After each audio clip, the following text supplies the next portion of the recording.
ప్రభుత్వ వైద్యశాలలో వైద్య సిబ్బంది అందుబాటులో ఉండి రోగులకు మెరుగైన వైద్య సేవలు అందించాలని రాజంపేట శాసనసభ్యులు ఆకేపాటి అమర్నాథ్ రెడ్డి తెలిపారు. మండల కేంద్రమైన సిద్ధవటంలోని ప్రభుత్వ వైద్యశాలలో ఆసుపత్రి అభివృద్ధి సలహా కమిటీ సమావేశంలో ఆయన మాట్లాడారు. వైద్యశాలకు వచ్చే రోగులకు వైద్య సిబ్బంది అందుబాటులో ఉండి మెరుగైన సేవలు అందించాలని, ప్రతి మహిళా గర్భిణీ వైద్యశాలలో కాన్పోయేటట్లు చూడాలని, ప్రైవేట్ వైద్యశాలకు వెళ్లి డబ్బులు వృధా చేసుకోవద్దని, పేదల పట్ల వైద్య సిబ్బంది అంకిత భావంతో పనిచేయాలని సూచించారు. గత మా ప్రభుత్వంలో కార్పొరేట్ వైద్యశాలకు ధీటుగా ప్రభుత్వ వైద్యశాలలు తీర్చిదిద్దామని, రాత్రి వేళల్లో వైద్య సిబ్బంది అందుబాటులో ఉండాలని తెలిపారు. ఈ కార్యక్రమంలో వైద్యులు డాక్టర్ చిరంజీవి రెడ్డి, ప్రకాష్, సాయి వరప్రసాద్, విష్ణుకుమార్, మురళీమోహన్, జోష్న, శివాని, జెడ్పీటీసీ శ్రీకాంత్ రెడ్డి, ఆసుపత్రి అభివృద్ధి సలహా కమిటీ సభ్యులు గోపాలస్వామి, కుప్పం సుబ్బారెడ్డి తదితర వైద్య సిబ్బంది పాల్గొన్నారు.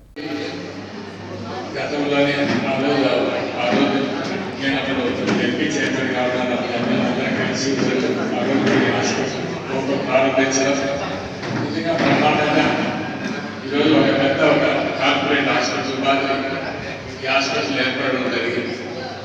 ఎందుకంటే ఈ ప్రభుత్వ హాస్పిటల్ అనేది చాలామంది పేదవారి హాస్పిటల్ రావడం జరుగుతుంది. ఎందుకంటే వారు ఈ కార్పొరేట్ హాస్పిటల్స్ కాదు, ప్రైవేట్ హాస్పిటల్లో వాళ్ళు పోలేక ప్రభుత్వ హాస్పిటల్పై ఆధారపడడం జరుగుతుంది. కావున ఈ ప్రభుత్వ హాస్పిటల్లో ఒక మెరుగైన మంచి వైద్య సేవలు అందించడానికి డాక్టర్స్ కావచ్చు, స్టాఫ్ కావచ్చు, ప్రతి ఒక్కరు కూడా పూర్తిగా బాధ్యత తీసుకుంటే దీనికి ఇంత హాస్పిటల్లో కూడా మనం దానికి ప్రతిఫలం జరుగుతుంది.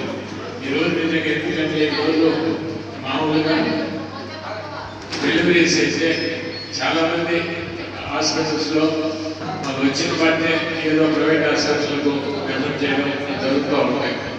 కానీ మనం ఈ హాస్పిటల్లో మనం వాళ్ళన్నీ కూడా డెలివరీ చేసినప్పుడే చాలామంది, ఎందుకంటే ఒక డెలివరీ చేసేది ఒక ప్రైవేట్ హాస్పిటల్ పోవాలంటే వేలాది రూపాయలు ఖర్చు కావడం జరుగుతుంది.